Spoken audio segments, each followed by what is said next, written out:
So the bulk of this presentation, I wanted to really talk about three major things, right? So there are, in my mind, three things that have to happen to do remote effectively, and the three things that that come to mind immediately, as far as I'm concerned, is one is minimizing communication friction.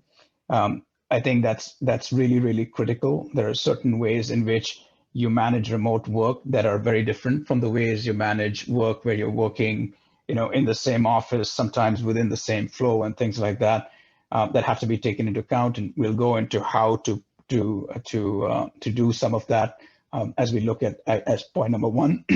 The other is time zone compatibility.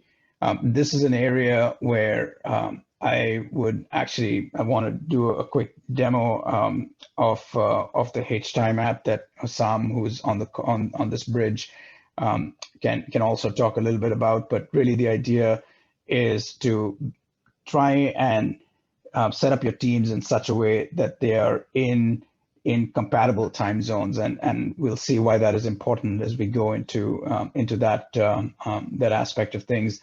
And then the third, and I think this is arguably the most important aspect of doing remote well, is managing results, not time, right?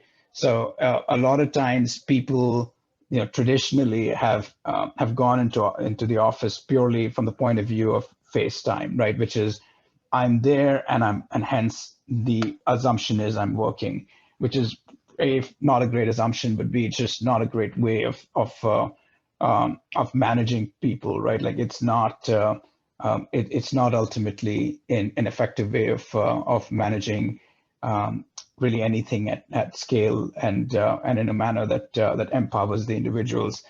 There's in some sense a very bad way of doing remote that we'll touch on as well, that some companies seem to have tried and adopted, particularly over the last year.